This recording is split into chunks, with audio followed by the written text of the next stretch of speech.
Hey guys, and welcome back to the fourth episode of the Multicast. This is Purge. I'm here with Blitz and Hotbid, and we're going to talk about a couple topics today. On our points, we have majors coming up, major qualifiers that we had a while ago since we haven't made a video in a while. MLG, Nanyang, the major talent list, and Navi, Alliance, and some personal stuff at the end for fun. How you guys doing? I'm tired. I've had to move, which is why our podcast has been delayed, by the way, because this is my first place where I've had to fully furnish. Mm-hmm. I've never lived in a place where like, nothing is in the kitchen. They even took the light bulbs. Like, literally, Okay, this wow. place came with nothing. Like, no oven, no fridge, no chairs, no tables. It's like absolutely nothing. It just hit nighttime, and I tried turning on a light switch, and it was pitch black. And I realized they took everything. William Lee is growing up. Yeah. I did that He's like a 6 man months now. ago. He has his own apartment. I had to do this like a month ago when I was moving to LA. Like shit talking him, but you and I are literally like just 4 months ahead of him. Oh, that's not fair. Whatever. So yeah, furnishing your home, it sucks, man. It costs so much money. It takes forever. Have to And do you it. always forget stuff like Yeah. you don't have the thing you need, and you Mhm. don't Oh. realize you're missing it until you like literally need it right then. Like Yeah. I needed like a can opener, and I just was just like, oh, like I just don't have like I can't open this can, like. You know, like the bed lattice or whatever. I don't know how to describe it. It's like that wooden thing that you put under your bed so it Yes. holds the bed up. We didn't know that we needed that because when I bought the bed frame or whatever, we just bought like the inclusive package.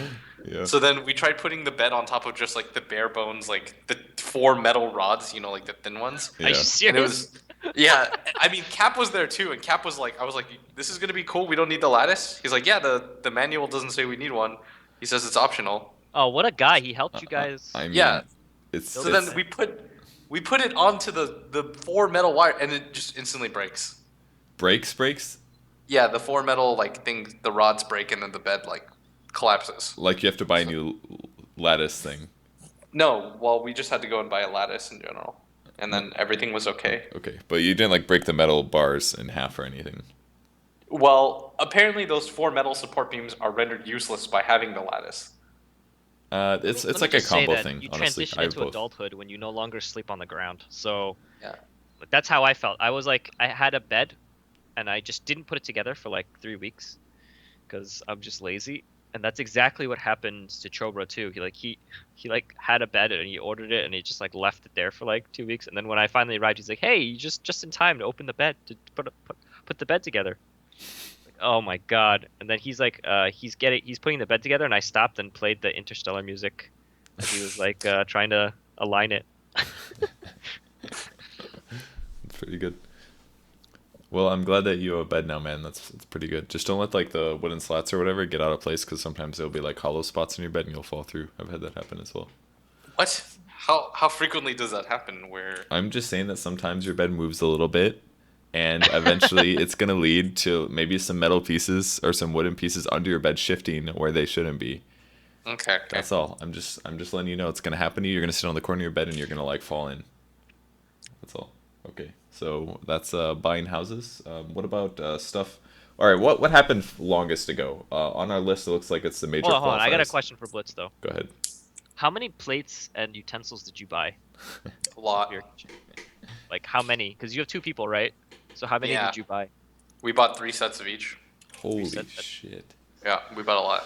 Dude, Not a lot. I only bought one set, but I swear to God, we keep throwing spoons away. We're down to like 6 spoons every time we do. It's Right, like it's how bad. many how many spoons and forks do you have, Blitz? Me, like 20 of each.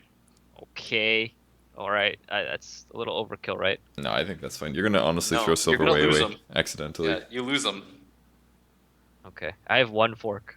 I need another one. If you I had need a, another one. if you had a roommate, I need another one. I need to get another fork. yeah, no kidding, man. It You makes can't me have wash people it over every for time, dinner. though.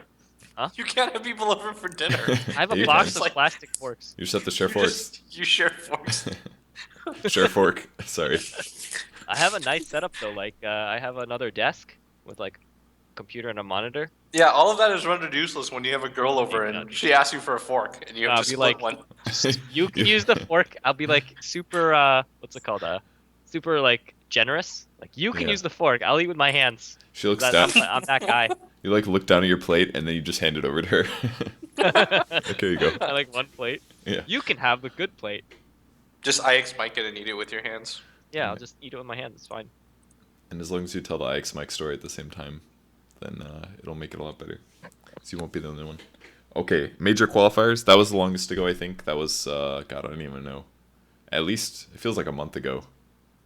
And we were in... It was right before. Actually, that wasn't that long ago. That was, I think, it was after ESL 1, right? It was like roughly 4 weeks, maybe? What? No, ESL 1 was after the qualifiers, I believe. Wasn't it? ESL 1? No. The major. It went ESL 1, then we flew back to Sweden for the major qualifiers, and then we flew back to America for MLG. That's the order. Okay. That's right. So it was about a month. You're right, yeah, because the invites came out right after ESL 1, and then they were qualifiers, right? Yeah. Mhm. So how was Sweden? You guys remember it? Barely. We were working almost the whole time. Like, I know a lot of people felt like we had so many talent and we didn't do anything, but the issue is that we ran a couch with 4 people. So when you have basically 4 talent plus 2 casters, 2 to 3 casters on every single series, and we're actually dedicating like 7 staff to every series. Whereas if you just do like 2 casters per set, then it's more straightforward that you could like technically cover more games. But because we did the full production and we had a desk and everything, it really used up a lot of our caster resources. So Do you feel like Dream League does more fun stuff for their current league than they did for that? So I feel like right now they do all this like fun stuff, and it's like cool. They didn't really pull out anything for the qualifiers, I remember. Other than inviting a lot of people and doing good production value, yeah, and they took care of us very nicely. Like, I have no complaints. That I really like the food. Maybe they like thought it was supposed to be like super serious because it's like the qualifiers or whatever. Yeah, that's certainly the way that they went. They wanted, and it was them running the stream. They were the ones that invited us there, basically. It was kind of a joint thing for talent, but, you know, Dream League made the shots at the start of it, and we probably should have pushed really hard for the double stream, but in reality, because all the lands were like back-to-back, we didn't quite organize it correctly, so... You guys need a creative director. We do need a creative director for Moonduck. Should have just appointed Slacks to do it and have him do everything, and then he'll just like, Slacks, we will listen to every idea you give, and then he will just do some ideas. Some will work, some won't. But honestly, people only remember the highs. So if segments don't work, then that's fine. They will only have the odd shot highlights of the good ones. That's like, you know. I'm not sure if I like this plan just yet. I don't know if Slacks is ready to project manage a... Slacks is, man. He can just make ideas, and then you guys can do it. I mean, he's got good ideas, but it's usually shit posting. He's like, guys, I don't know how to shit post this video. He memed the whole time. BTS memed the whole time and got like tons of viewers. So like that's how it worked. Remember like the little Peruvian celebration?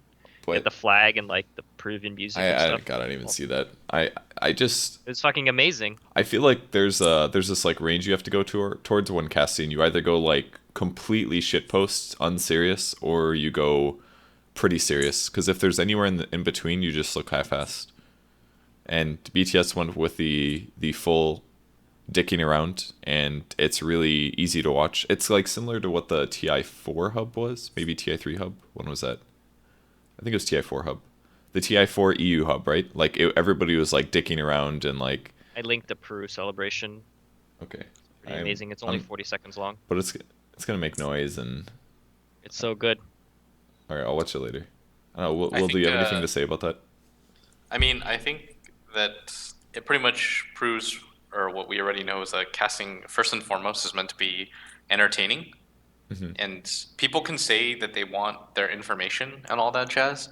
Like, they want it to be high-level analysis and stuff like that. But we have to remember that Reddit still only makes up a minority of the Dota watching populace. So when you see all these posts saying all the time, like, I wish X game was casted more formally and I wish there was more professionalism and stuff, at the end of the day, people are going to go there for, like, the jokes and... You know, they want to like have fun and shit like that on a stream, like rather than just me talking high level Dota for 40 minutes at a time, right? That's why. Or just marketing. I think BTS is pretty good at marketing in terms of like their channel, right? Like no one like looks at the Dream League channel for. Yeah, exactly. But I think like the CS:GO Major 2 proved that. Like you want a stream that's inherently entertaining over being informative, Why did like that being prove overly that? informative. I mean, because you have Thorn who, yeah, he's really informative, but first and foremost, like you watch him for the banter. You're Yeah, gonna the get some high banter. level That banter. desk was really good. I thought Richard Lewis and Thorin and those guys did a really good job. Yeah. In terms of like entertainment value. Like I didn't skip through the desks or anything, but at the same time, Reddit is also not, the majority of the viewers because like it didn't get as many viewers. At least I don't think it did as the other one. Are you talking about the CS:GO Major? Yeah. Okay. I barely watched any of that. I wanted to, and I think there was something else going on at the same time. It might. I'm not sure if it did or not. They haven't released the numbers, but I didn't see a huge difference. At least I saw like 800K maybe on it. I mean, that's still pretty fucking amazing. I mean, that's really good, yeah, obviously. But CS:GO has different standards these days for viewers. Yeah. Plus, it's Everyone a lot more expects a appealable lot. to anyone. Because like everyone expects every major to have more viewers. Like it's just like because the growth has been so insane that it's like next major like people are expecting like 1.5, and then the one after that like 2 million. Like Yeah, it's crazy. it makes sense. So that was major qualifiers. We have the actual major coming up. I'm actually leaving tomorrow for that, so luckily we get a podcast done before we ditch. When are you leaving, Will? I get there. No, I get there Tuesday morning. Oh God, what's do you have like a 20-minute train ride or some shit? No, it's an hour flight. Ooh, man. Germany's huge, dude. I mean, I leave on guess. Monday, so Purge, you leave tomorrow. That's early. I think so. Maybe You my get there- dates are wrong, but I thought it was you- Sunday. If you leave Sunday, then you'll get there Monday night, I think. Yeah, I leave on Monday. I leave Monday night actually. Oh, okay, then I feel like you should be getting there Tuesday, Kevin. Almost everybody I know is getting there Let Tuesday. me recheck, because there were some things that I thought, and then I thought some other things, and then they didn't quite line up. Kevin shows up at the airport. It's like 24 hours before his flight. It's like, I'll just wait. Like honestly, if I showed up 12 hours accidentally before my flight, I might just wait there. I wouldn't go home. Oh shit! It is the 9th. Hell yeah! That means I have 2 extra. I thought I was leaving tomorrow. Dude, you just Kevin, You guys just bought me 24 hours. feel? Thank How God does it we feel? podcasted, because that was real close, guys. Dude, Holy I shit! Go tomorrow. I kept telling him, I was He's like, gonna it would show make up no tomorrow sense. at the airport. No, I thought about it this morning. I was like, oh, my girlfriend can drive me to the airport, and I can save like $100 because the parking is like 2 weeks or something. But then I was like, wait, but she's working tomorrow, so she can't drive me. And so I was like, that doesn't make sense. And I was like, maybe my date's wrong. So my date was wrong. I mean, I probably would have figured it out. When's the earliest you've ever been to the airport? Because like one time I had to check out of the hotel right at like 12, and my flight was not until like 10 p.m. So I had to get to the airport like 10 hours before my flight, and the guy looked at me and was just like, "Why are you checking in now? Like you realize your flight's not for like 12 hours, right?" I said, "Yes, I'm just gonna hang out." And I went through security and everything. I just sat at the gate for 8 hours. I see. I did something like that once when I went to London for my study abroad. I actually arrived early because I either could book the flight with the company or I could do standby, and I flew standby, which means that you only get on if there's space, and I got on, and then I had to like sleep overnight at the London Heathrow Airport, and I almost like missed all the people because I was at the wrong terminal. It was scary. And I had to like wrap all my bags around my legs and shit, that way nobody could like snag them while I'm sleeping or some shit. That's how you sleep in an airport, guys. Oh yeah, speaking of airports, I got the second half of the taxi cab story. If you guys missed it, I had like the worst taxi driver ever on the way to the airport after ESL New York. And I heard from Pimp, who basically, I left him halfway, and he went the rest of the way to LaGuardia. So it turns out the taxi driver actually got in a fucking accident on the second half of the journey. He actually hit another cab and got out and like fought with the guy. Like fist fought? Like they actually No, got but they verbally fought for a while. And in addition to that, the guy, so there's like this standard rate. You like pay a flat rate to go to LaGuardia or JFK, right? And Pimp was going from JFK. I went to LaGuardia. LaGuardia was like half of the way to JFK.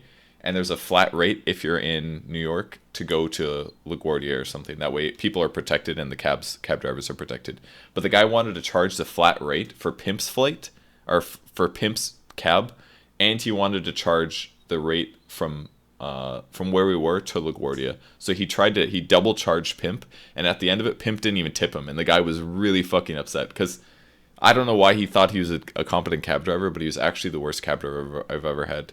And, I mean, if you get into an accident, I'm not gonna tip you. yeah, he got into I don't like understand. he almost got into like 3 accidents. He got pulled over by a fucking cop. Like He took like an extra did you 10 get there minutes to on drop me time? off because we left so fucking early. We actually had like 4 hours to go and we left. And I think Pimp got there. It probably took him like 2 hours to get there or something. Wow, He that got sucks. lost a couple more times. It was ridiculous. I couldn't believe that it got that much worse. I think at that point I would just ditch my cab driver. I'd be like, you can just pull over. I'll call one. I would call an Uber and just tell them to meet me at the location. Just get out of the car and switch. Yeah. Be like, I'm out. Yeah. Well, at least he didn't get. I mean, Pimp only gave him $80, so. Only. Only, yes. It was like a $40 flat rate, and mine was like $30 or something. That Jeez. piece of shit. All right, moving on. MLG happened. Will, as the only person who was there in the world, how did it go? Oh my god. I mean, the event was fun. Like I had a good time. New Orleans is actually a really good time. Like we, me, Charlie, Ben, and Cap went gambling. We played blackjack, and Charlie kept going all in on blackjack. Like he'd bet like $200 a hand, and we kept calling him like the Legend of Charlie. And all our dealers were getting into it too. It was hilarious. Like we were just like all having fun. Our dealer was laughing his ass off at Charlie because he's Charlie. The event itself. Sorry. Are you saying Charlie would say very angry things?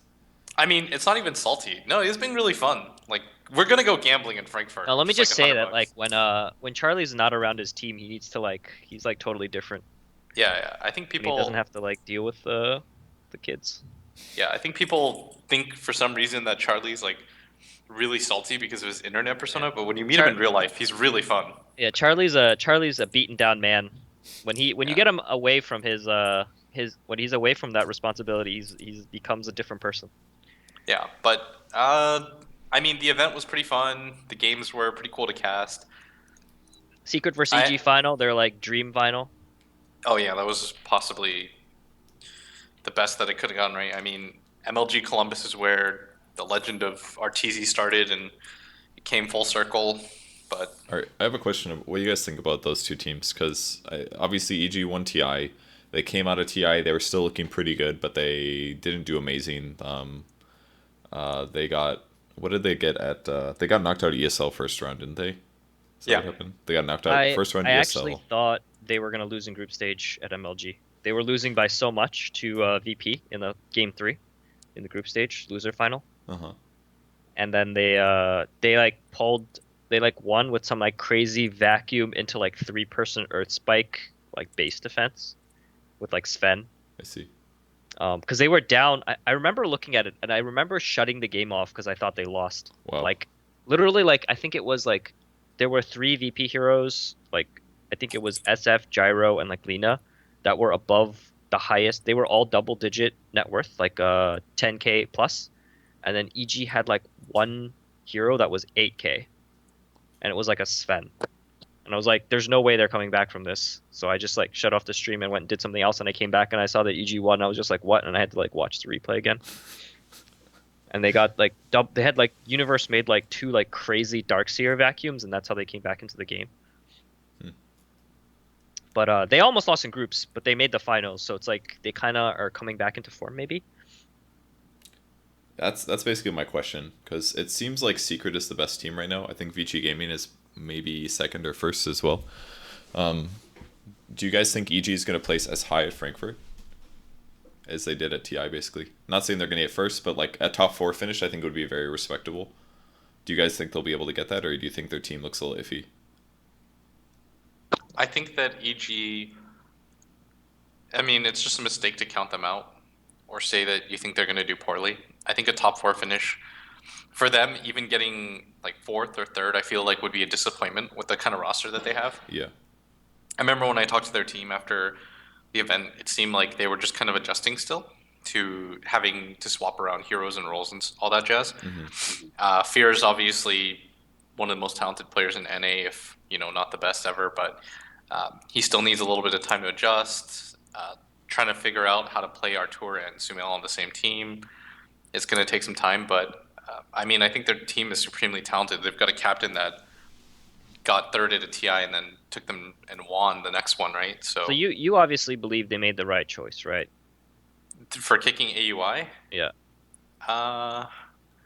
I mean, they won TI with AUI, so that was probably their peak. But I think they thought that if they continued with that roster, Right, but that I'm just saying, like, if you were in that position, would you have done that?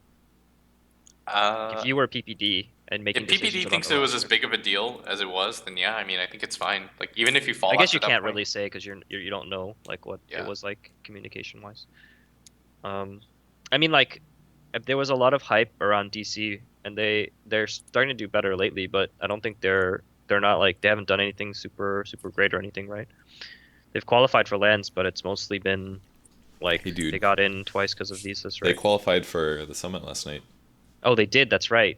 and That's they right. That's did a good. 3-0 against Root, I So believe. I think they're gonna be playing EG first round. I heard there's gonna be some bracket shenanigans, you know. Someone's not single limb, right? They do like brackets Wait, into They do or groups. groups into. Yeah. So we're gonna see who is anyone gonna complain if they rig the group so DC plays EG? Is anyone gonna complain? Can we just have that happen? Like, can we all just collectively tell LD like we don't care if you rig the brackets, just as We long as don't they're in the same care? group? I don't care. Like, I wish they would just put them in the same group. Like, can we just have that happen? Like, we really need DC to play EG. Like, come on. Because of AUI and because I Yeah. guess it's a double. I Can you guess there's imagine two if things. DC wins against EG? Like the memes that are gonna come out of that. Like, Yeah, that's true. Actually, I want that to happen so badly. PPD was left, AUI was right. Yeah, just have a group with Kuro's team, Liquid, DC, and EG in it, and throw Secret in there too. Like, why not? what? How about this? How about you put all the teams in only one group? Is Yeah, this? every team in one group. But make sure that DC plays all of them. DC, no, you have to have EG against Kuro, right? So Artur versus Kuro, Mhm. and then you have you know, Aoi against PPD, and then you can have Kuro against Puppy. You know, like it's so good. I Dude, feel I like just realized EG versus Liquid is happening again in Dota 2. Yeah, And it is. there's actually it a is. rivalry because of some of the yeah. players. And Liquid's actually pretty good. So like they have both a chance to win. You know. Yeah. I feel like this is the most public hate rivalry we've had before, unless I'm missing something. On like big teams, like the whole the RTZ versus Kuro drama was very like one-sided on both ways. You know, it's like fuck that guy, and the other guy would say he was wrong. You know, like Kuro dealt with it a lot more maturely with his words, I guess. Like whereas RTZ did more calling out, and Kuro maybe was either misdirecting or telling the truth. But I Yeah. feel like it's like a very tangible, obvious. There's no fucking way they like each other anymore, especially when you throw was somebody's name through the mud like that. What was the one where someone threatened to beat up Envy? Who was that? Is it a rise? Was that a Rise? Yeah, It was but a rise. he hasn't. I think that had to be the most. Like, yeah, it was extreme, but we haven't seen it in person. They're in the fucking summit. Like, I haven't been in Yeah, their they're gonna new be house or together. anything, but That's right. they're gonna be in the same proximity in a small house. They should have an interview with both of them. Just sit them down together.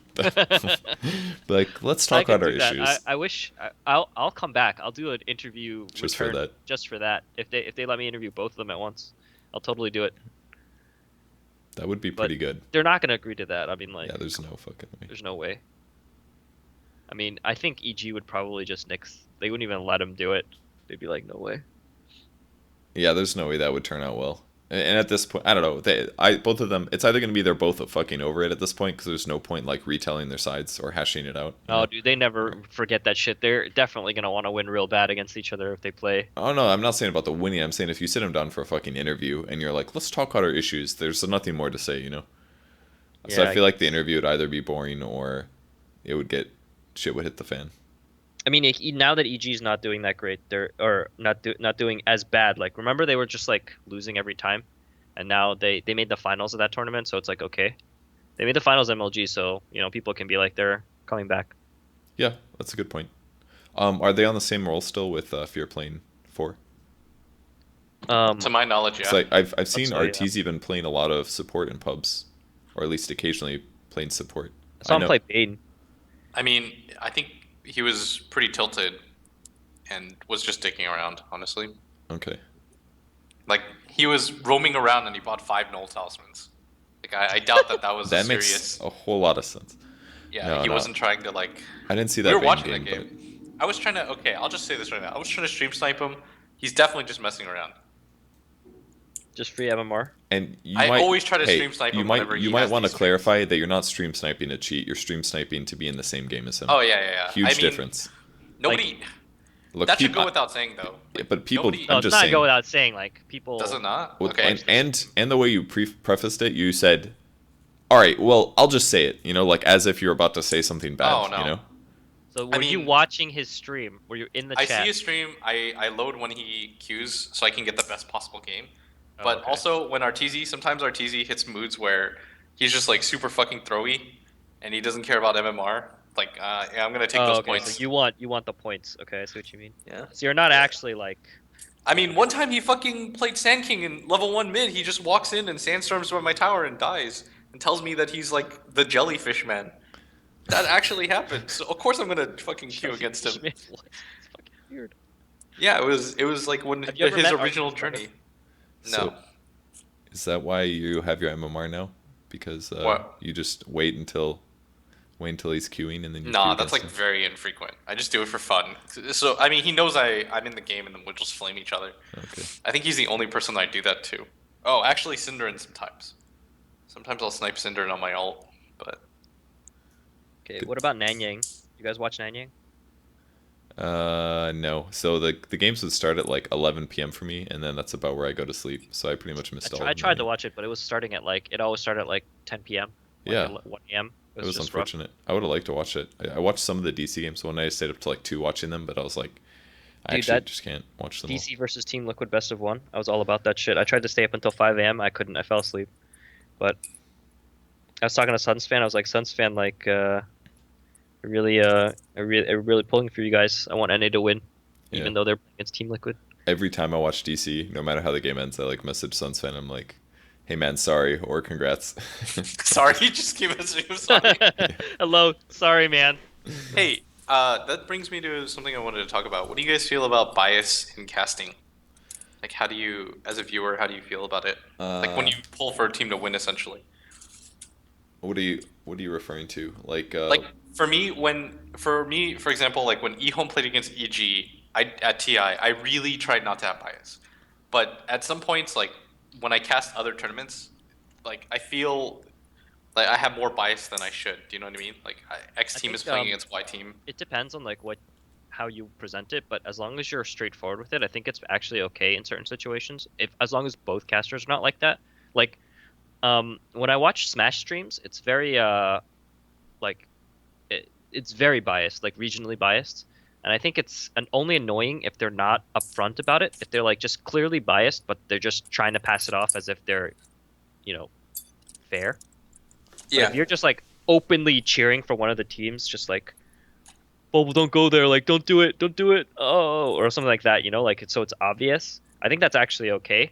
I think some people actually like that, but maybe not for something like the major. I don't think like that's the right place to do it. But for like the summit, or like if you're casting something that's like less, like super serious. I mean, I don't even think it matters that much personally. Like I always, as a Dota viewer, there will or anybody watching something, you are always going to have a favorite between the two teams. It's always going to exist in your casting, and like there's different levels that you can bring it out. Like you can talk about like obviously you shouldn't shit talk the team that you don't like. You shouldn't only point out their errors, for example. Like you should still point out their good plays and shit like that. And I don't see why it's a problem that bias exists in the other like half of the casting. You know what's weird? When I cast, I'm more willing to flame the people that I know. About. Yeah. Because, for example, I talked to Hanskin from Nip, and I was like, hey, if I cast your matches and I say something like super wrong, or if I offend you guys, just let me know. And he's like, no, go ham. And I had a discussion with him, and he's like, and I think he's one of the more mature players because he pretty much told me like, it's kind of my job to like flame, and that it'd be really bad if I had bias towards them, and I just didn't say, like, I didn't point out their mistakes because they want to listen to my thoughts too, right? Yeah. As to what I thought went wrong or right, and so I feel a lot more comfortable now. If I cast like Bulba's game or EGM's game, and I can just like sit there and flame them nonstop, as long as like the viewers kind of know that I'm not just doing that because I dislike them or something. Yeah, I mean it's literally our job. It happens a lot actually, where you'll go to like a event after party. Like Envy came up to me, and he's like, "I heard you flamed me," and I was like, "What the fuck?" Like I had no recollection of it at all. That's envy though. That's a little different. But I mean, that kind of Probably, that kind of stuff happens all the time. Like somebody will say like so and so, some caster flamed you, or some caster said something negative about you. And I think Envy was like mostly kidding. And I think I pointed out the one game that he played at ESL New York where he was playing Razor and he died like a shitload of times. But it was like he built just like tanky items and he was tanking ganks for his team like all the time. He's like, oh, I knew about that gank, that it was coming, and I was like, Dude, well, Envy loves you. I didn't even, I don't know, you don't know that stuff, like, and half the time they just say like, oh, you flamed me, or somebody tells them that they flamed you and shit like that. Envy ran into me at the airport and wanted me to tell you that he thought you were really smart about Dota. Wow, man. That sounds very convenient to the situation that we just talked about. No, I mean, you can go ask him about it. I mean, well, this is the second time Will's told me about it, so Yeah. it's Will keeping the what did Envy say about my casting, Blitz? did you vet him for everything, He And said you were amazing, Ted. Ted? What did you guys think about all the things that went wrong with the audio issues and stuff? Like they were like having issues on like day 6 or whatever. At Nanyang? Yeah. Okay, so the Russians are allowed to bring their own audio. What basically happens is like the secondary streams, or the less important streams as they usually define them, No, to I do their I own refuse audio. to believe that. I think it's entirely BTS's fault, right? Yeah, totally, man. That makes a lot of sense. Yeah, but basically what happens if you're in the mainstream, they think like the organizers will say like we know how to do it better. We'll hire real audio guys, therefore it's going to be good. But then the problem is that like shit goes wrong, or you hire improper people, or when you test stuff live, then it gets messed up.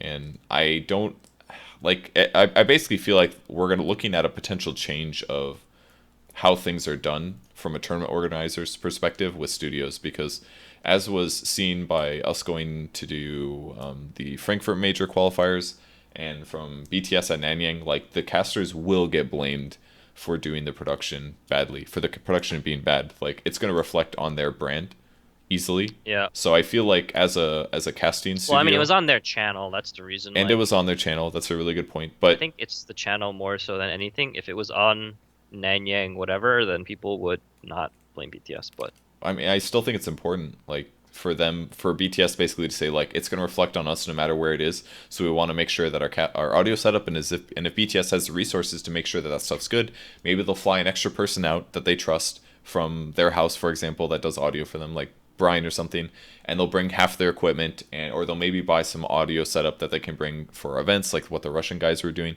and then boom, audio problems are solved. It's just going to cost the event slightly more money. Like that may be where things go in the future, because like this has happened too many times in the last year where audio setups are just not good, and that shit needs to stop, in my opinion, for a professional atmosphere. That's how I feel about it, at least. Like the fans just get mad about it, honestly, and it's something that I don't think you can accept. Is that it? You guys got nothing to say about that? reading about this Tong Fu manager dying, like that's crazy. Yeah. It's been a couple of people that died in the Dota I mean, scene. he had like a heart problem like Okay. before that. Sorry for the quick change of subject. I was just like, Yeah, I mean, I know having a hard casting time is paying serious, attention. but like, man, if you stay up all night and you have a fever, people go to the hospital, please. Like, be careful, everyone. Holy Yeah. crap. much like how I should stand up once in a while so I don't get a blood clot and die. How long do you sitting together? 8 hours, 10 hours. 8 hours in a row. Oh my god. Okay. Yeah, that shit's bad for you. Okay, so anyone We were else? talking about the major, like, at EG and stuff, and then we switched on to Nanyang, but I want to go back to EG and, like, where we think their expectations are. I don't think there are necessarily many easy teams when you look at the major. Like, I guess you could say the Peruvian team, and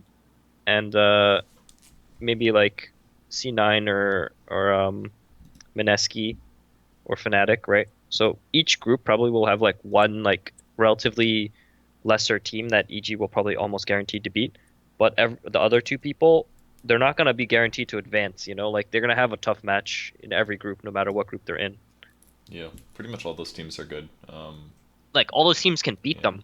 More, like eHome, like Vega, those like Monkey Yeah. Business or those teams. I feel like the only team that's on there that maybe looks a lot less scary than when they were originally invited is maybe CDEC. CDEC's been performing okay, but not amazing at the last couple tournaments. Mhm. What about Newbie? I forgot that team existed. Yeah, but all the like it is How on that team, How and Moo, right? Yeah, That team can't be bad. Like, I like guess. it's Yeah, like there's always a chance like they're gonna pick fucking Morphling or something, and then like they're just gonna carry. Like he's gonna carry. Like yeah.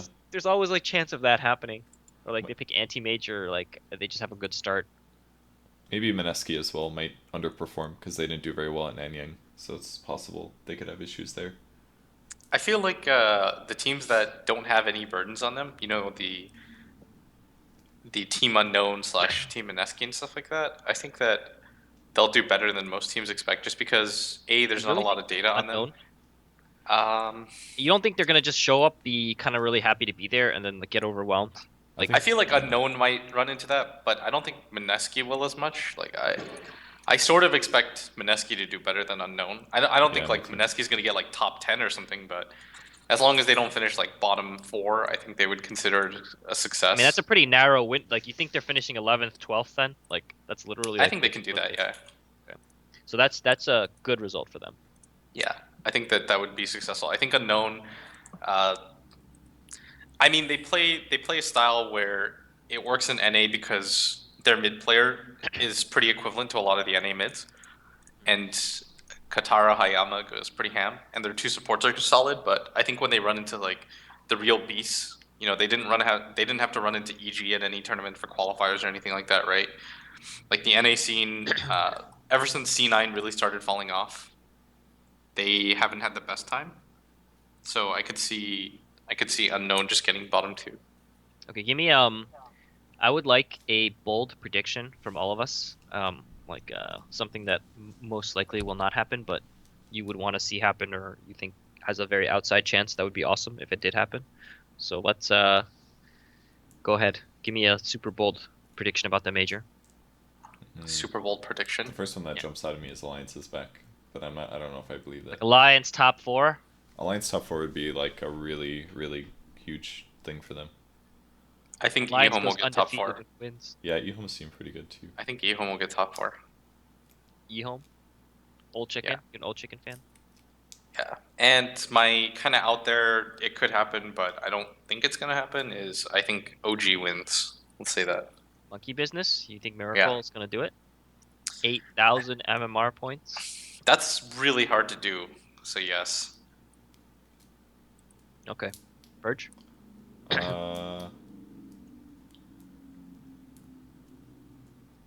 I'm not sure. I feel like Secret, Vici are the most likely to win the whole tournament, but I could see. I feel like Vici is the most likely of the Chinese teams personally. Give me a bold prediction though. Yeah, I don't know if I have one of those. Okay, I'll go first. Cloud9 top 8. Really? That one's. They played really well and they got qualified. Cloud9 top 8. Let's go. Cloud9 top 8. I believe. Okay. All right. And so you said bold prediction. I mean, Blitz's was You said fucking bold prediction. OG winning. So Okay, Just you as want likely. the real bold prediction then? Team unknown, first place. Yeah, Team Unknown. No, the bold means like there's a Team possi- Unknown there's- loses visas due to copyright issue over Pokemon. Yeah, no kidding. They owe royalties to Nintendo for that one. Give me the bold prediction, Blitz. I think that was mine, OG, but a real bold prediction, I think. My real bold prediction is that CDEC finish bottom 2. The EC finishes below I don't think they would do that. the 2C teams and one of the NA teams and Fnatic. Like, You said bold. okay, all I right, think- okay. it's possible. I think they'll be at. I don't even think you can finish anywhere between like it's 13 to 16, right? Oh, is it? Okay, then Like they'll there's get no 13. decider between. They'll bottom. get 13 to 16th then. I think they'll So go one. they're gonna go 0-4. You're saying in group stage. Yeah, Sure. Oh, So some teams are gonna there's no fly there, fucking play way. 4 games, and just be done. Well, okay, Kevin, it's a bold prediction. I don't think it'll happen, but All right, my bold prediction: EGG is gonna play bad on day one like usual, and then how is that a bold they're prediction? gonna get top 4. Super bold, Neither of those statements are. real bold. Kevin literally can't make I a. don't know. I honestly I just haven't watched enough of the teams recently. Like I watched a lot of these teams over the last like 3 months or something like that, but I haven't caught up with them in the last couple weeks. So Okay. it takes a lot of that information. Now that Do I you know that I guys have an extra day before travel, I'm gonna do a lot What- of research. What status is the Alliance's back? Like, how back are they? They're super back. Like, what? Like, They're give me a playing- real prediction of where they're gonna finish. Like, do I you think think they they're can gonna get finish top 8? 6. Top Yeah. 6. Okay. Okay. That's bold. I'll give that. I bold. feel like they're playing with a lot of confidence, and that's something that they've been missing for a really long time. Do you 'Cause think they they just can rat haven't- out the Chinese teams? It's not even rat. Like the way that they're playing Dota, just they have that rat option always, but they're just playing good smart team Dota, and their picks are kind of out there, but they're making sense to them. Like I really feel like they're starting to hit their stride and kind of understand how they want to play Dota again. And I think a large part of that is that S4 comes back after having the experience on Secret and stuff, and S4 probably feels really comfortable playing with a team that like super trusts him and that has like utmost confidence in him because they probably think he's still the best. It's like LeBron coming back to Cleveland, Yeah, exactly. But in the opposite, that he didn't win wings. and they didn't hate him But- when he left. Yeah, exactly. So I think for sure alliances. I think think they they're can gonna top. do I really think they well. can top 8. I think they could do it.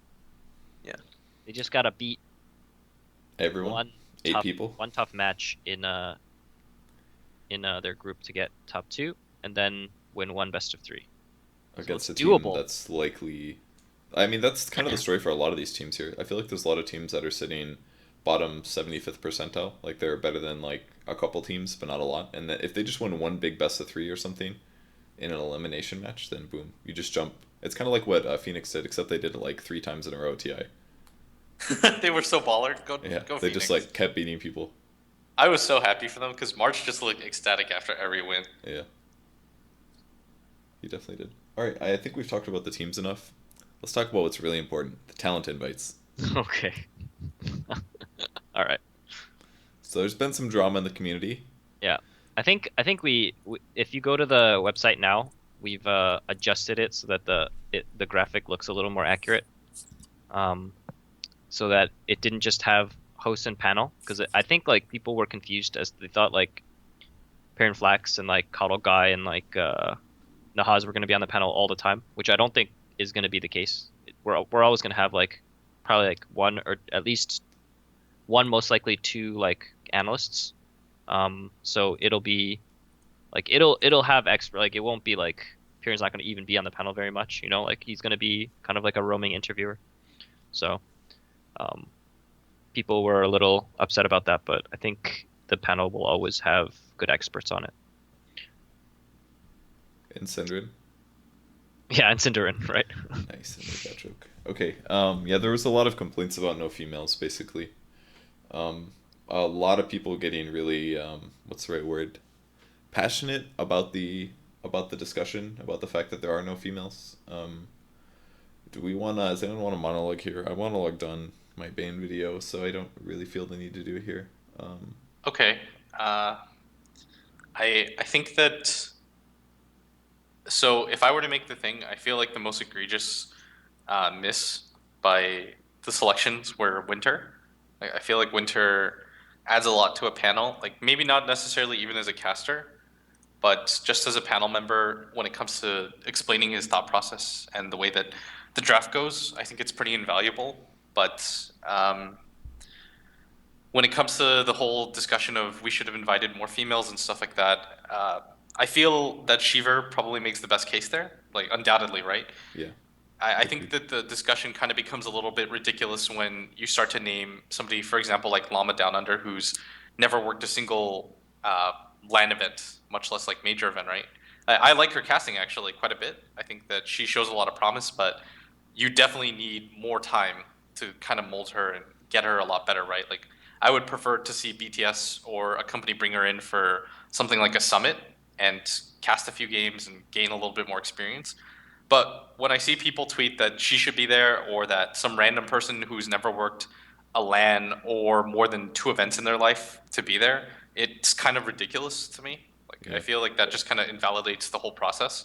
I'm 100% not against having a female as my coworker at an event. Like, I think I even made, you remember that post I made in Korea where I defended women in esports and why it's so tough trying to break in? If you remember Yeah. that, Kevin, I Yeah, wrote I that do. when I was in Korea. So out of all the esports people, if you want to call me social justice warrior, I guess you can, but I don't feel like I'm being ignorant or that I'm being like approved by saying that. I think that it's almost entirely based on a talent perspective rather than like something like affirmative action or making sure that there's diversity for diversity's sake, right? I mean, uh, I don't think that I do think that institutionalized sexism exists in a lot of areas, but when it comes to esports, Can I you just feel define that like, term?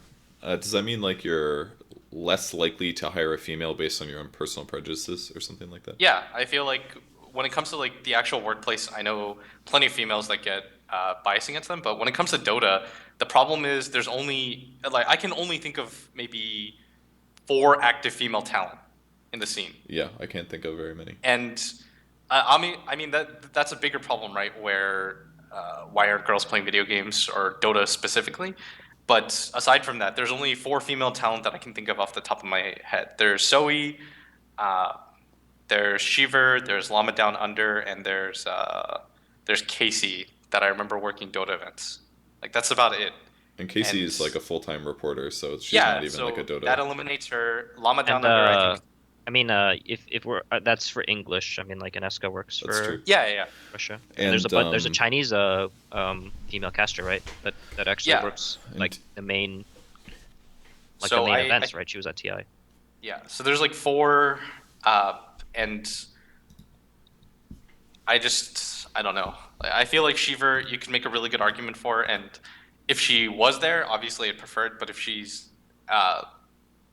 like out of all the girls that were mentioned, I feel like she has the strongest argument by far, but I don't think that you hire for just diversity's sake. You don't just say we need females there in an event. I mean, I would prefer it. I feel like it is good just so that girls that play the game say, "Oh, there's a future for me here." But at the same time, I feel like if you just hired a girl for the fact that she's a girl, it would kind of invalidate her. And Yeah. I don't know very many women that would want to be in that position where they're simply just hired for that purpose. Yeah, I actually feel really bad for Shiver because the discussion is like almost entirely focused around her, but I haven't seen a single fucking thing that she said about it as an opinion. It's just Yeah. like a She's lot never of gonna say that people. though. She's never I- gonna bring. Yeah. bring But it up. that's why it sucks so bad because like basically we've been forced into this discussion as a community to talk about whether or not Shiver deserves to be there. So then you're gonna have, and that's fine if people want to say I believe Shiver believes to be there, but then somebody else is gonna counter argue. It's the same as like whenever somebody starts a caster thread, it says like, wow, Blitz did a really good job casting. He's my favorite caster, and then somebody be like, Blitz isn't my favorite caster. Syndren's my favorite caster. Blitz is worse. It like always leads to negative things. And I saw Shiver Hey, tweet nobody yesterday. ever says that, Kevin. Nobody ever says that. But I saw Shiver tweet yesterday. She's like, today's a good day to stay off the internet. I knew fucking exactly what she meant. Because she doesn't want to read about the thousands and thousands of people talking about whether or not she deserves to be there. And that's why it just sucked to bring the whole discussion up in the first place. Like, when Ake made that blog, he needed to either call people out or not write the blog, in my opinion. Because as soon as he, like, started the blog and made points about it, it just continued this shitstorm in a huge way. And, like, yeah, I guess we should talk about the possibility of there being sexism, but I think that this is not a case where it existed, and it just sucks to be Shiva right now. I feel bad for her, honestly. I mean, it's a lot of it'll be like anytime someone doesn't get invited or does get invited and people believe someone else is more deserving, they're always gonna just talk about them as if they're like cattle, essentially. Like, this person is like better in this way and this person is better in this way, and obviously sometimes it's more complicated than that, and it always makes for a tough, like, there's 1,000 comments in that thread, right? And like, you're just like, if you're that person, you're just like, Jesus, like 40% of those comments are discussing me, and then and roughly half of those are going to be like negative. Yeah. Just like, fuck, like, do I have to like read this? I think So I the feel pretty bad.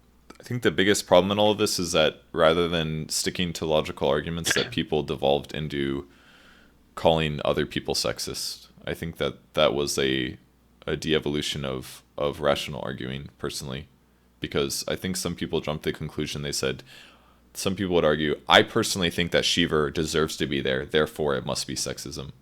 And what logical conclusion they should be making is, I think Shiver should be on the couch, but obviously more people than me think that she shouldn't be.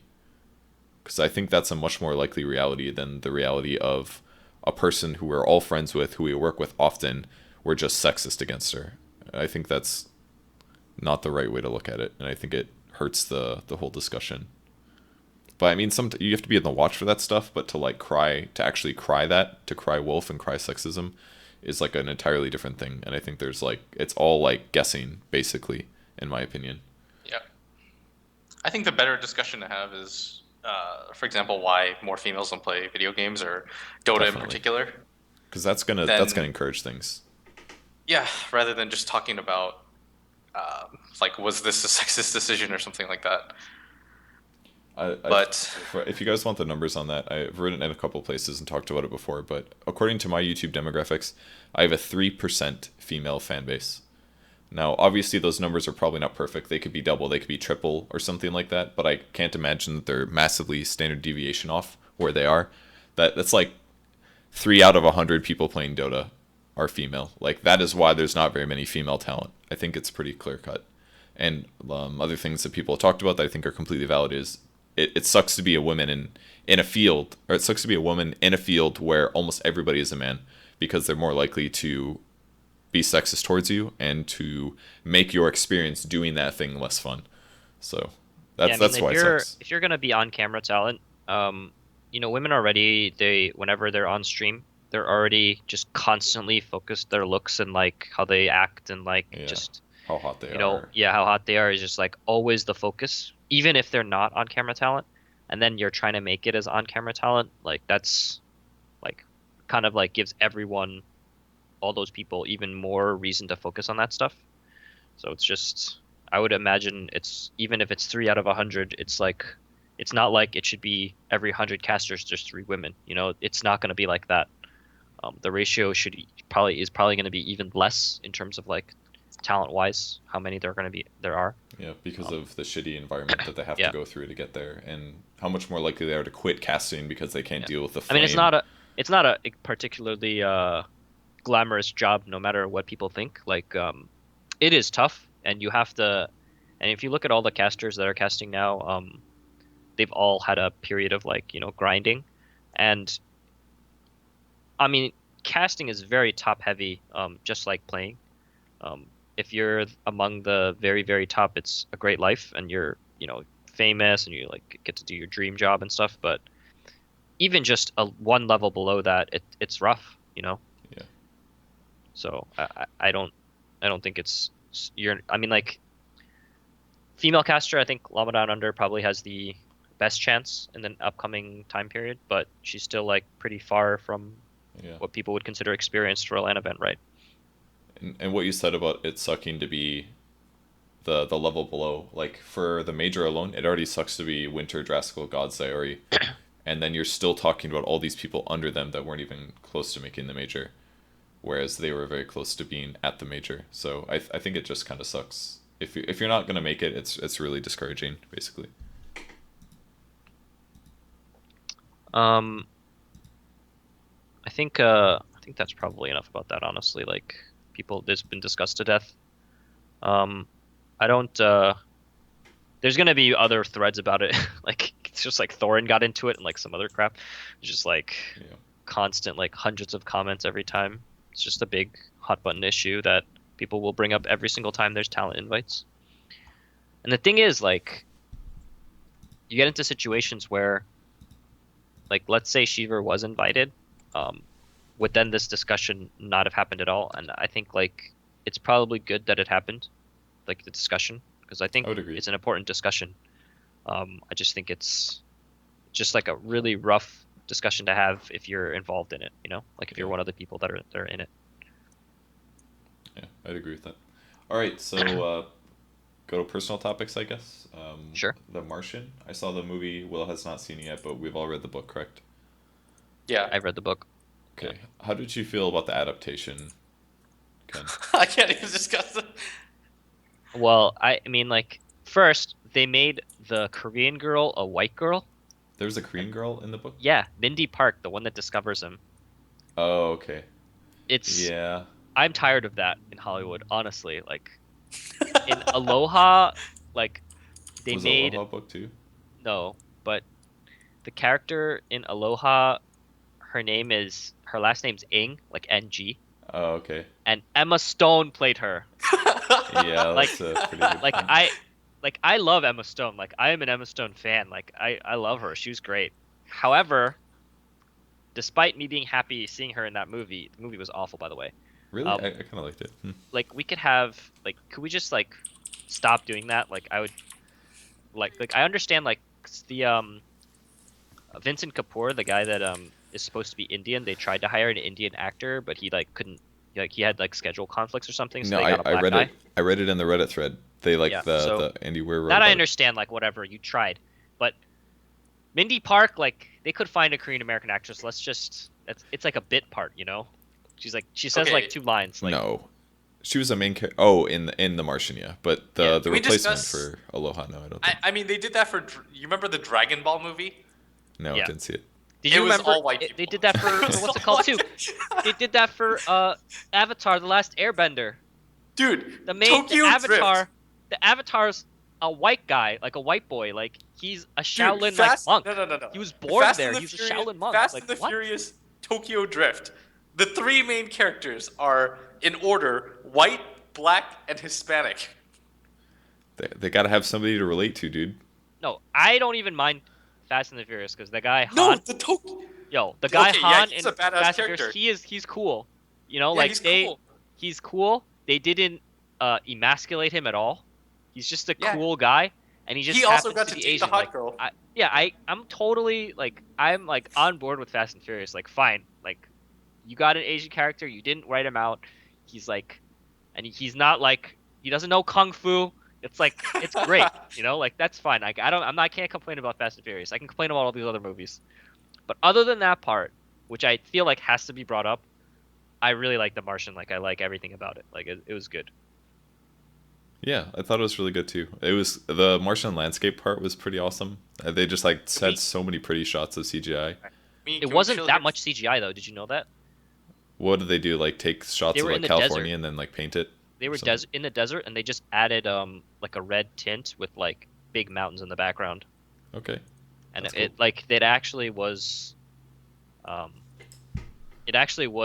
like a pretty good landscape. That's really cool. It's kind of amazing, you know, like nothing on Earth. It was like nothing on Earth looks like that, but then it actually does kind of you know. But I really hope that there are more movies like The Martian, because like it's fucking awesome, you know. Yeah. I really like The Martian and Interstellar. Like those are like Is it the space? What is it? Because I liked Interstellar a shitload. I thought The Martian was very good. Maybe not amazing, but very good. I just liked I like thinking about concepts and thinking about the future in a very positive way. So Like, you it just like makes- science fiction? No, but like science fiction is not usually there's a struggle in science fiction established in the universe between good and evil, like Star Wars, like is an example. I don't think about Star Wars the same way I think about these movies. These movies are like it's a struggle between man and like their future, right? I mean, Not between good and evil, right? yeah, there is that distinction, but you're talking about like popular sci-fi versus like there's so much sci-fi that literally is just saying like this is what's going to happen sometime in the future, assuming like humanity survives, and how do you solve that problem, or how do you deal with that issue? Like there's going to be so many circumstances where you're like, Right. oh, you have a spacefaring colony. Who actually controls each planet? Do they become different organizations? Does it become a rebellion? It's like it's not about just a straight good versus evil. This is our conflict. Let's end it. It's like some weird shit's going to happen, and there's some weird morality going on in the future, and it will exist. And how do Right, you but adjust? I mean more like I like that it's in popular culture and people are like excited about it because it means NASA is going to get more funding and stuff. Like I just feel Yeah. like because like obviously marketing is a big part of the book. Like if you read the book, their PR, like NASA PRs, plays a very large portion of it. Like their decision making is very much influenced by how the public is gonna like perceive them and how much funding they're gonna get. Mm-hmm. And I feel like that's a very real situation that NASA faces like daily, pretty much. And I think these kind of movies really help them out. So I wanna, like I hope there are more movies like that and they get more funding and then we can all go to Mars hopefully when we're like 80. Like how sick would that be? We could take a field trip. Me, you, and Blitz. Let's go to Mars. Could do a podcast from Mars. We really could. That's my dream, man. I don't wanna die without going to another planet. Like, come on. I don't know, man. It's not looking good. Hey, like, but you gotta believe, man. Someone born already is gonna live to be like 300, right? Like that's what people are saying. So it could be us, and then we can go to Mars. I really hope it's me. So you can be the best Dota 2 player. I don't even think Do you 300 know how much years would be MMR you're enough. gonna have by then? Old man Blitz. Like 14,000. I feel like I'd fall off at some point by like 250. Yeah, at some point your hands just. But then you get robot hands or something. Yeah. Could be a But cyborg. then that drags the question: why wouldn't everybody just get robot hands to play faster? It's, I don't know. Get sponsored by EG. If you're a 16-year-old boy, get free cyborg hands, part of the signing bonus. That kind of shit's the future, dude. That's what we should be talking about if we're talking about sci-fi. All right, homies, I Sci-fi gotta. esports. Esports sci-fi. Yeah, man. Do you have to leave or something?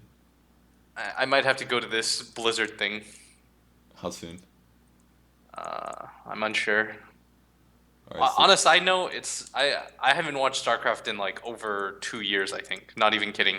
yeah. No Legacy of exaggeration. the Void I just looks pretty good, honestly. I've watched a decent amount of it, and I still watch WCS. I think HOTS is getting kind of old. Legacy of the Void is super fast. The games are like crazy, like fast and like really fast paced, lots of harass. So I think it actually is pretty good. Will it go back to like where it was in 2012 or whatever? I don't think so. I don't think that's possible. But the game does have a lot of hope in it right now. Like people are not dead gaming it left and right. Which, by the way, exists in Dota. Like people are just constantly saying dead game and stuff. It's like pretty funny actually. That they're trying. when people, what's weird is when I looked at the stats right now for Dota. There was 1 million people on, at like concurrently, and I look at a game like CS where I was assuming that CS would just stomp us, and CS has like half that on right now. So I don't think we're a Are dead you game serious? or Like, anything. They have half concurrent players. I thought CS was bigger. They had I like assume.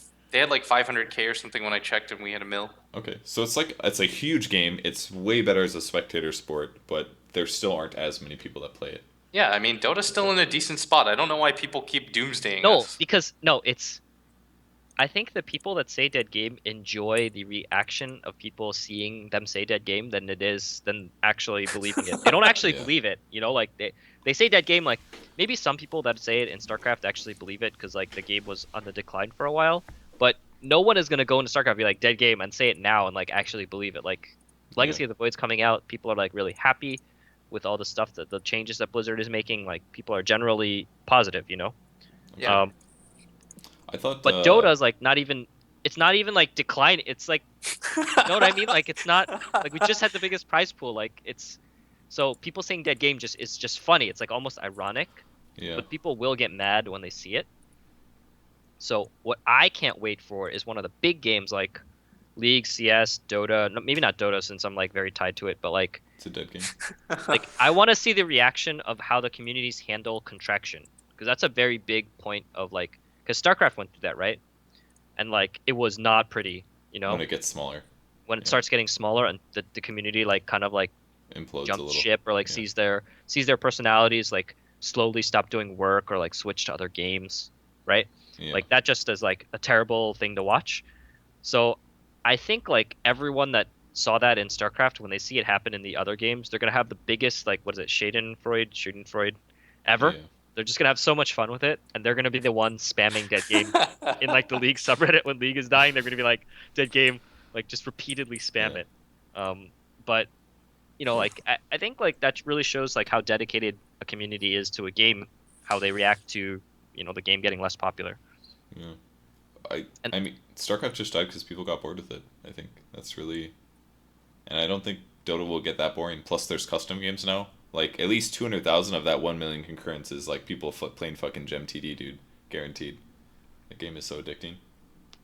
I think I want to bring up another point about that too. Like one of the best, or not best, but like one of the reactions I've seen from a game contracting is Smash Melee. You know, like that game, pretty much like in the middle of the 2000s, like 2004, 2005, the biggest Smash Melee tournament had like 100 people. They had like 3 tournaments a year that were like really big, and they had like 100 to 150 people. That's it. Almost like it literally almost died, right? They had a tournament that they were basically considering the last big tournament. They were like at that level in 2005 or 6 or 4 or whatever. Uh-huh. And then now Evo had like 2,000 entrants, right? Yeah. And that's just one of many tournaments that have over 1,000 entrants this year. Like that's insane, right? And if you watch the Smash Summit, which is what BTS is handling right now, and it's going on, today, and I think the finals are tomorrow, you can see players that are raised in that environment. They just act differently. Like they're just super. Titled. And I had this discussion with LD and Charlie like a few days ago about how Dota players seem to be all about the prize money and winning, and that's like understandable given the environment that they're raised in almost. What do you guys feel about that? So you're saying Smash players basically just are doing it for the fun and the competition and the getting first Well, place? I mean, there's less money in it, but just watching the summit, they seem to be like much more into talking on camera even when they lose, commentating for fun, being all about social interaction and like fans. Like if you notice, like the social engagement and Smash is insane. Like the number of favorites and like retweets people get. Just in general, like just like how happy the players are to be, even just like have free food or something like that. Just it's crazy, like the difference. And obviously, I understand like one is for like 18 million and one is for like the biggest Smash prize pool is like 50K or something, right? And that's the difference, I think, is that the crowdfunding that Dota 2 has essentially been not spoiling the players, but I would argue giving them what they deserve for the last 3 or 4 years. Maybe the prize pools are too big in a way, but no, but like, couldn't you argue that they got too big too fast? Yes. Like, they never had to go through the I guess. People went through that shit, dude. Grind. They went through the grind of like Dota 1 or whatever. But there are some players that started with Dota 2, right? Or like started just before Dota 2 that just saw like within like 2 years, as soon as they became a pro, it's like $1 million prize pools, right? So they never had that sleeping on the floor at the LAN, but to a hotel room. That's eventually going to end in Smash as well. People eventually run out of that. All the sponsors are coming into Smash, and yeah, the prize pools are still pretty fucking small, but the real big money is the sponsorships, and Dota it's tournaments really. I just feel like Dota's prize pools are technically making people a little bit spoiled as pro players, but like there was still like until like TI2 really, like salaries were still really bad. It was basically like you win TI or you make no money. I think salaries are still, I mean, like other than the very top levels, not that great, relative to like a real job. I don't know. They're so much better than they used to be though. Like TI1, TI2, they were like 600 a month or something awful. Yeah. It honestly was. If you win TI, then you're fine. Otherwise, you're like really not making very much. Blitz, what do you think? Who's spoiled? Are you spoiled? I think that the word spoiled might be a bit harsh, but I think people are getting pretty comfortable with this type of lifestyle, where it's pretty much all you have to do is play for the prize money. It is kind of neat to see the Smash scene and how, like, in wonder they are of just having free food and they're taking photos of like the fridge with like drinks in it and stuff. Seriously? Yeah, that's they're just underpaid right now. That's what I feel basically. Yeah, I mean, I think there's like less than 5 people that can do Smash full time. Yeah.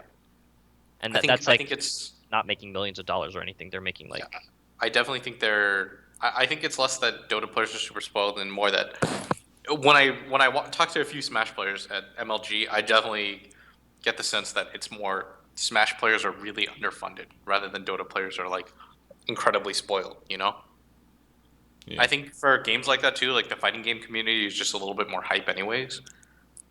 It's more There's a social lot. as well. Yeah, exactly. Like you just go around to an arcade and everybody plays games and shit talks each other for fun. Like Yeah, that shit's that's always gonna be a like thing. shit talking, and that is like totally fine because you do it in person, basically. Whereas if you Yeah. shit talk in Dota, you don't see them in their face, you can't read body language, you're not friends with them And their personally. shit talking is not kill yourself. You know, like Yeah, that's Yeah, yeah, you that's know, a like really Dota good shit point. talking is like ridiculous. Like sometimes, you know, like Yeah. you're yeah. saying But that's stuff I that mean like that's my go-to phrase. I'll be honest. Is kill yourself. no one. Okay, but no one. It is though. It You know, just how in Dota, people like are like, "You're so bad, uninstall." No one will ever say that in the fighting game community. Like, they want more people always, and they're always so nice to like new people. I feel like that's one of the main differences. You know, you're like kind of if you're new, they like like I've played games where I'm just like awful, like I'm awful, and people are like way better than me, but they took their time out to like they'll like be super nice at tournaments just like to teach me and like make sure I wasn't like feeling bad about losing, you know, that kind of thing. Yeah. Whereas in Dota, like if I'm bad and it's online and you don't see the person, if you play bad and you're a noob, people get mad at you. Like they're angry because it's a team game, right? Like it's understandable. Like Yeah. you're like helping them lose essentially. Yeah. But in fighting games, it's like just you that's losing, so you're not really impacting anyone else. So they can be kind of nice. I think it's also that Dota, the average Dota player never had a tournament system or a competitive system going on. All they had is casual games. And it basically like made things weird. Like if in fighting games they started off like always having tournaments, competitions, blah blah blah, going through that became like the norm. But in Dota, like when the tournaments started really coming for like almost every player, the prize pool is really big. So I guess what we were talking about before with like the money being like flooding in for like your average pro player, that isn't really true. I think they put in their time generally. But like for brand new pro players, that is the case. Like the money is like very big and they have no like all of a sudden everything just got super fucking big and there was no casual competitive environment before, so everything just seems really serious and try hard and angry. I don't know if that made sense. I was like a little fragmented there. I mean, in terms of like, I guess I just want to say, like from my experience from watching Smash Summit, is I hope that the Dota players are able to be a little bit more I don't know, try and be a little bit more like it's hard for even me to say that because it's like I understand like they're pissed off after losing, like it's tough because it's like it's so much more is on the line for them, Yeah. you know. So it's not like they all have like 90% of those people at the Smash Summit have real jobs, right? They're not like Smash full time. So I guess I can't really even say that, so I'm not gonna. For them, it probably feels like they're just hanging out. Then feels like a vacation. That's another thing. If they have a full time job and then they go to do the Smash Summit with all their some of their favorite people and they get free food and shit for a week and they just hang out, it probably just feels like a vacation. Whereas if for Dota players, it's literally their job, and they travel like at least like twice every 2 weeks to tournaments. Like if I were to tell like a Smash player that EG declined an invite to a tournament that had $600,000 in prize money, they would be like, like that actually happened, right? They're not going to WCA, you know, like so. Like it's just like I get to fly to China and it's $600,000. Like that would be just like mind-boggling. Yeah, it kind of is, I guess. But that's the same thing. Once you're overwhelmed with the amount of tournaments you have and the prize money, you pick and choose. It's just like differences of scale. Yeah, I understand why they said no. Obviously, like I think it's even probably a completely like normal and like fine decision. It's just like crazy at where we are like from a year and a half ago, right? Even. Yeah. Do you think that and going back to the major thing, and sorry, this is like skipping topics, but I thought like when they first announced the major, I imagine all the talent were like, "Oh man, this is great! More opportunities to like get invited to stuff and earn money." Whereas I feel like the reaction almost was like, is almost the opposite, where it's like, "Oh my god, like must get into this or not," you know? Yeah. When they first came out, everybody's like, "Oh, nice! I can get a job every 4 months, and I'm gonna be set. It's gonna be nice." But yeah, I think there was far less talent invited than everybody expected. I think once TI4 happened, there was so many talent invited. TI5 less talent, but still a lot of talent, and everybody was feeling like, oh, this is gonna be really easy and clear to get invited. But yeah, it's very very competitive. at this point. If you're on the list, then you're set. If you're not on the list, you're screwed. And that's the part that's a little rough. And no one really knows how the talent's going to work out for the China one. So how they're even going to pick any it. of them. So we don't even know what regions. I mean, the DAC one is pretty clear cut, obviously, because it was there last year, even though technically it wasn't a major. But yeah, you think it'll be DAC? I have no idea actually. So I mean, why not? I thought it was a good tournament from a spectator perspective. I didn't watch that much of it, but I was excited about it. That felt good.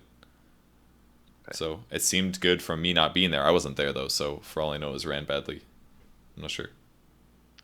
Did you Blitz, did you watch the Smash stream play Mafia at all? Okay. Is he even there? Nope. Did he leave? Yeah, he really did. Hello? Did you leave? I was eating a pistachio, and I forgot that I had muted my mic. I just thought you fucking left. I thought you just left. I was You're like, I fuck can't it. believe you just left during the middle. No. I was eating a pistachio. I didn't get to watch it, no. Okay, I watched some of it. I felt like they have a couple issues they need to solve from a production standpoint, like audio bleeding. When people were eliminated, they'd be in different rooms, and you could hear it, and it made it really hard to listen. Oh, okay. Their personal camera shots on each person, they were sometimes iffy. It was like they had the good groundwork for what they need to do to make it super good, but I feel like they need to, if they clean up the production issues, it's going to be as good as being in the room. And when you're in the room watching people play Mafia, it's really fun. But the production just needs to like get slightly better, and they need to do like maybe personal mics and stuff like that. I don't know. I didn't watch that much in terms of like the actual game and how they play it compared to like Dota people, because I was multitasking. I didn't follow the game from the start, so and I didn't know that many of the people, so it changed. I watched a good part of the beginning, and I feel like there's always the Mafia is always going to be really strong in a game where everyone's new. Yeah, I agree with that. And I feel like they haven't learned to trust reads yet, or like because they were right a lot of the times, like with their like how they felt about stuff. They just weren't. Like, you have two skills, right? One is like identifying who's Mafia and like who's lying and who's probably Mafia. It's always a scale. You're never like 100% sure, but there's a skill in like identifying who's most likely going to be shady in Mafia. And then the second skill is being able to convince your peers to vote for that person. Mm-hmm. And some people are really good at one and not so good at the other, and some people are really good at both, and some people are really good at the convincing part. Yeah. I feel like I'm really good at the convincing part. Like, I can convince others to vote for someone, but my like actual figuring out who it is not as strong, you know. But you need both to be able to like direct the town well.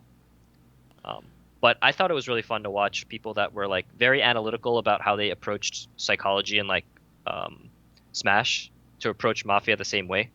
Yeah. Like PPMD and like Armada had the same kind of like approaches. Like they were very like just reasoned, like unemotional, kind of the way they like picked out stuff. And then the other guys that were like their play styles were very like volatile and like emotional, like played the same way in Mafia, like Mango and like those guys were just like completely go off like feel. No, like, totally. It's the same in Dota. The only person that's maybe the opposite of that is Bambo, I feel. Like Bambo was, well, I guess Bambo is Bambo very goes off field the entire time. Yeah, I guess he does. Like, he does 100% reads, and his reads are really good, basically. Yeah. But he plays Dota the same way. He also felt very logical as well. But I guess that's really what Bambo is like. Like he's not an unintelligent guy by any means, but he does play heavily off of emotion. Bambo's like a savant. He really is, dude. He's a next level guy. He's really good at Mafia, though. He was the one that surprised me the most. I thought he was gonna be awful at it, but he was definitely one of the best at the EU hub. Bambo, what a guy. The only time he doesn't... that story I told you about it, what he said. You can't tease a story and then not tell it again. Like, you're doing it again. That one I just wanted to laugh at. Sorry. Okay. You're like the audience is like Blitz again with the story tease. Dude. All right. Fuck Slark. I'm watching this like live game and Slark is so fucking annoying to play against. Holy shit. Slark? Yeah, man. Hero? Yeah. You just dual offlane him and he's useless, but I guess that's true, huh? Like that one time. Yeah, that hero sucks. I mean, he's not really picked in pro games anymore, right? He's almost never picked in pro games. Why? Sometimes though. What happened? Like sometimes, I mean, we can Daed Dota this solo. I've seen him picked a couple times. I'm not saying he's winning or anything, but I've seen a few Slark games. Why is he not picked anymore? I don't understand. Is it because of Lina, or? I think the laning phase is pretty hard to work out. Yeah, a lot of people are doing aggressive lanes right now, and he's not the best laner in a tri lane. You know, against like Undying or whatever. Or any tri lane, because you basically pounce on some guy, and then you're just some like low HP hero that if you nuke yourself. You know. He has That's true. 50.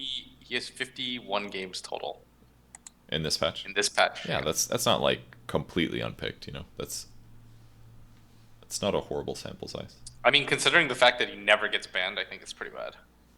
Like, for example, Tusk has 441 games, but think about how often he gets banned, Yeah, right? that's true. That's true, actually. That's a good Yeah, point. Slark never gets banned, and he's still only picked. He's only picked 50 times. It's pretty bad. Do you feel like hero diversity is an issue right now? Slightly. I think. We're all over the place, by the way, topic-wise. Yeah, I gotta. Who gives a shit? He's got to go for. Let's get one more topic, and then we're done, right? Do you want to talk about hero diversity or parental methods for raising kids? I wouldn't talk about parental methods for raising kids. You do want to, or you wouldn't? I do. I want to talk about that. All right, tell me about your Asian upbringings, you two. Aren't we already like 2 hours in? What the?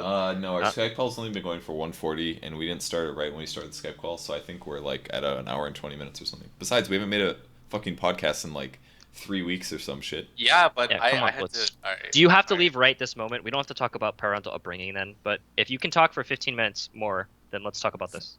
We can do like 10. Let's Okay. go. 10 minutes, go. Who's gonna give the first overview of their upbringing?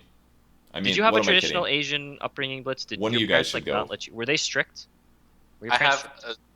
My parents got divorced when I was super young, Hmm. so it was just my mom pretty much raising me, and I would visit my dad on the weekends. But my mom was pretty. My mom. I mean, Kevin's met my mom. She's pretty insanely strict. Do you feel like That's kinda you what it went off seems the like, yeah. hinge in college? No, not at all. I did. I totally did. I told my mom I wasn't gonna drink or smoke or anything. Like I told her I was never gonna smoke cigarettes or anything, and I mean, never I didn't did. smoke cigarettes either, but I mean, like, But I also said I wouldn't drink until I was 21, and I waited until I was 21. I meant more like I was very like my parents were very academically strict when I was in high school. Like they would Yeah. make sure like they would be very involved in like everything I did, you know, like they'd know like my assignment grades, like whether I finished my homework, like all that stuff, right? They would care very much about that. Yeah. So when I got to college and like didn't have them over my shoulder constantly, I would just procrastinate everything. Like everything. I wouldn't go to Oh, class. that- I would like it would just be it was real bad. So I wish I mean like in that way, like I did get really good scores and good grades in high school, so I mean like that's probably a product of that of them, but like once I was in college it was hard. Like I had to learn like personal responsibility like all by myself basically because I didn't have any fallbacks, right? I didn't know how to Yeah. like cook or like do laundry or like anything. It was just Yeah, like, I mean that part was actually really weird to learn. um, Kevin, did your Can I- parents care about that stuff or Do you have what something were you to gonna say? say? First of all? I was gonna say, how were your parents when it came to esports? Like, was it difficult getting into? I know, for example, Kevin, like your parents didn't really care what you did, right? Yeah, my parents didn't care. Yeah, they're just like, It's no, they just trust me, I guess. So when I told them that it was gonna work, and this is before I made my channel big. My channel is still really small. I told them it was gonna work, and they believed me. Basically, that's what happened. Wow. My parents were like, I mean, like we're talking about before. Like, I mean, I got into esports after I graduated college, so it was different because I mean, they basically had to trust me. Like, what, like if I wanted to do something, it's not like they could stop me, right? Yeah. But they definitely like during college, I was like writing some stuff for Team Liquid just for fun, and if I were at that time to be like, hey guys, like I'm not gonna do my college anymore, or like I'm gonna afterwards, I'm gonna just do this esports stuff, they'd be like, are you crazy? You know, like that's basically what they would have said to me. Mhm. And I know Blitz at one point was gonna go to law school too. 1 point. It's like 8 points. yeah, it was. You know, what was weird is that I was pretty convinced I was gonna go, and then I had a pretty long discussion with Ken. Yeah, and I was he like- said, I remember the specific moment where I decided not to go. He said, if you're having this discussion with me, you're not going. And at that moment, that was like, it's so weird because, you know, the problem is I didn't really trust myself to be like successful in this. Yeah. I was suffering like that existential crisis where I was just like, is this really the right path? I just thought that my role was gonna be like as a fuckboy constantly, and I was just gonna be like that one random guy that showed up at events and I was just friendly with everybody, but I didn't really do anything. Mm-hmm. That's I mean that's what I did for the most part, right, Kevin? I was Yep. there for a lot. Like I was Well, just randomly there.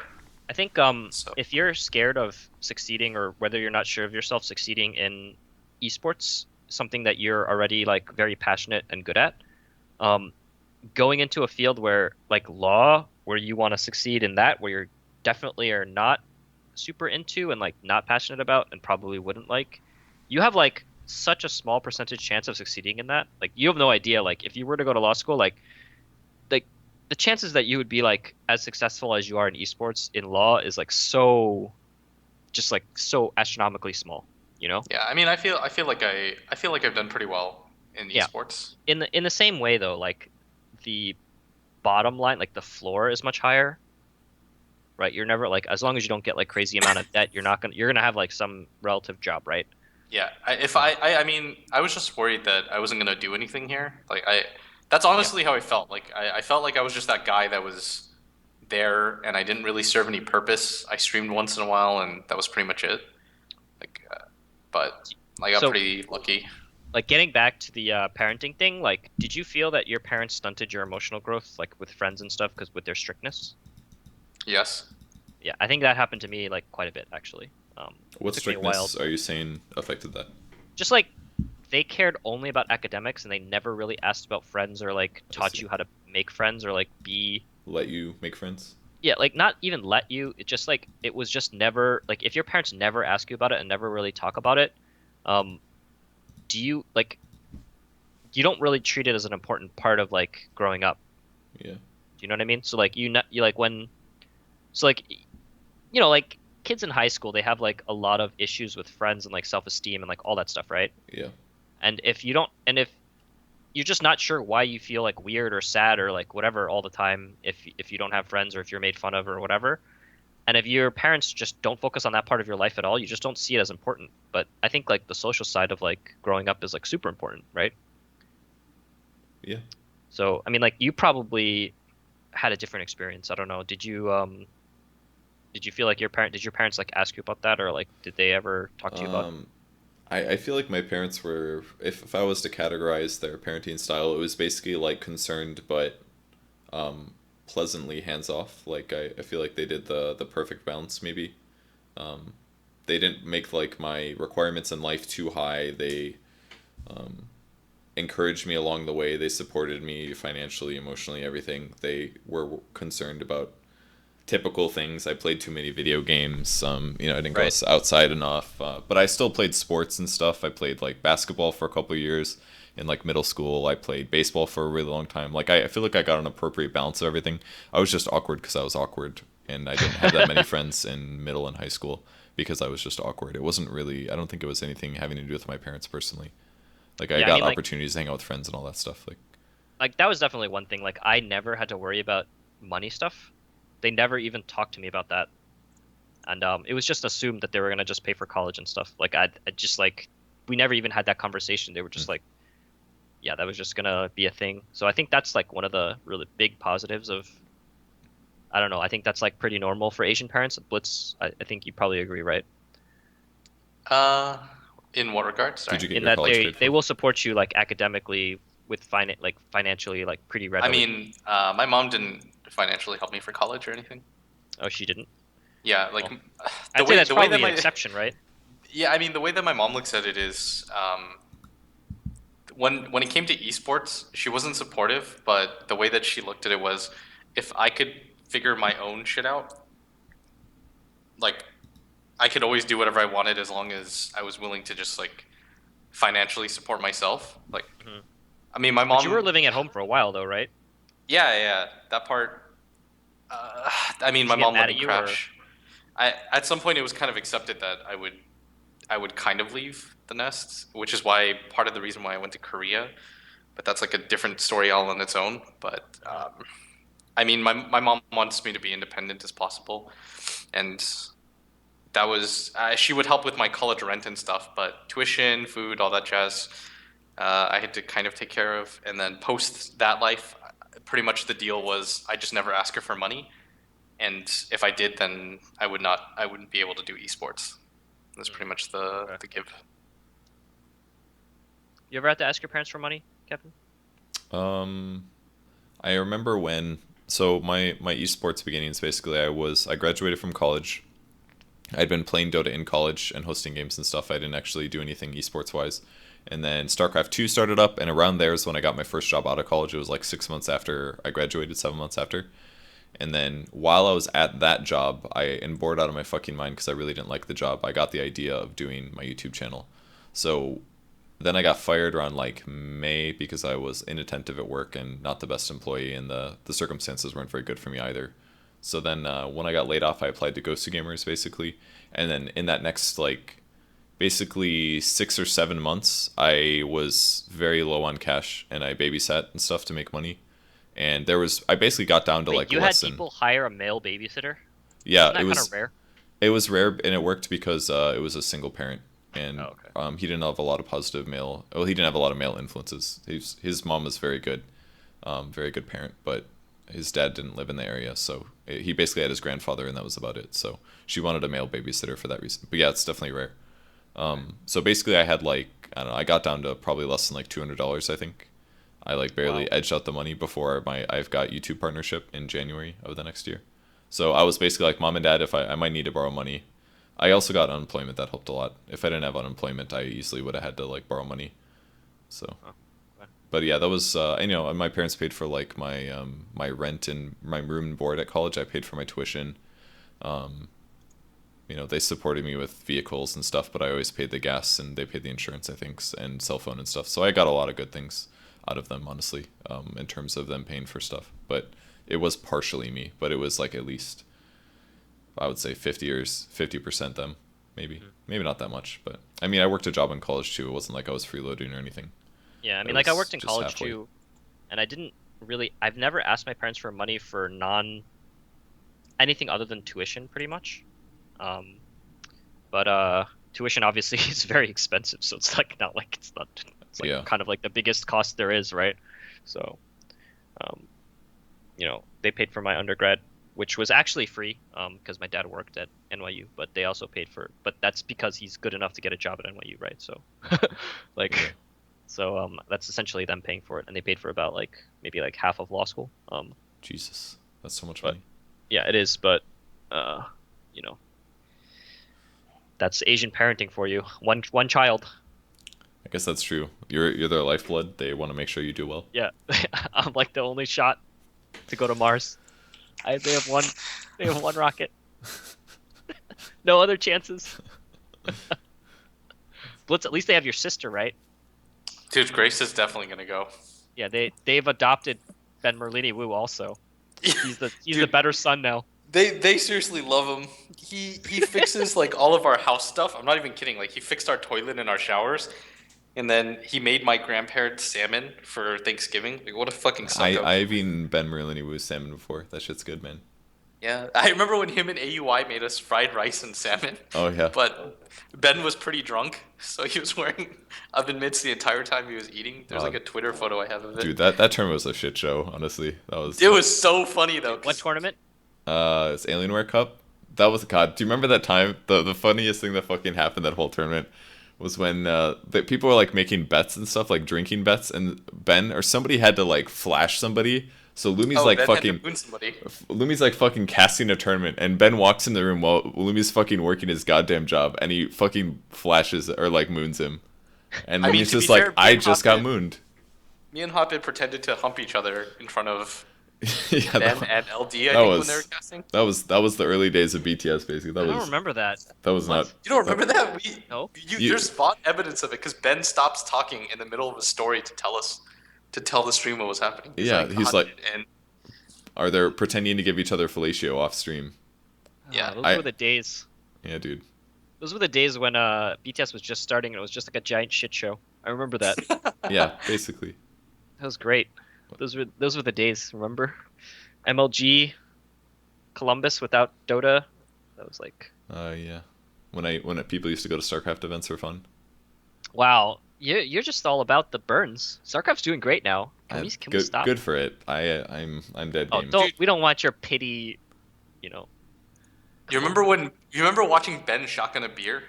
Yeah, there was a lot that of was that. amazing. He's so fast. That was okay. When I first met Ben, I thought he was like I just thought he was good at everything. Just like he's very self-confident. What is Ben He bad is, at? but he deserves to be. Look at that. Fans have to watch that. I have to videotape that sometime. Him shotgunning a beer. It's actually absurd. It was like less than 2 seconds, I think. Yeah. I've been to college. I've seen people shotgun beers quickly, so I have reference points. He's like a absurd. Dilophosaurus. He has like the throat cavity just like instantly entire beer. Yeah. It's absurd. Are you sure a dinosaur has that capability, or am I? To one-shot beers? You said Saurus, so that's a dinosaur, yeah, right? it's the dinosaur that is able to shoot the poison out. So he has Okay. like a gigantic sac in his throat that has like all this like that can like handle poisonous liquids. Okay, so beer. Sweet. That was the reference I was making. It was a little see. arcane. I apologize. I see. If only there was like a shorthand dinosaur name that everybody would recognize, like Velociraptor, then it would be like, okay, I know exactly what you're talking about. But Dilophosaurus is a little too archaic, I feel. Okay, Venomancer then. Though actually, he shoots it out of the antenna, so it doesn't really. Now I'm looking at Ben. I'm looking at all my Twitter photos, and I found the old picture of Ben's driver's license. Where he looks like 12. Yeah, he just looks so funny. Click that picture up if you haven't seen it. All right. Okay. That's him. That's really funny, right? That's Okay. All right, you have to leave, right? yeah. I've got to We go. can end. This is pretty long. I'm happy we did this before the major, and I hope you get this out soon, so we can. Yeah, I mean, I'll upload it today. It's no problem, dude. Easy. All right, thanks everybody for watching. This is episode 4, Purge, Hotbid, and Blitz. We're going to the majors. See you guys soon.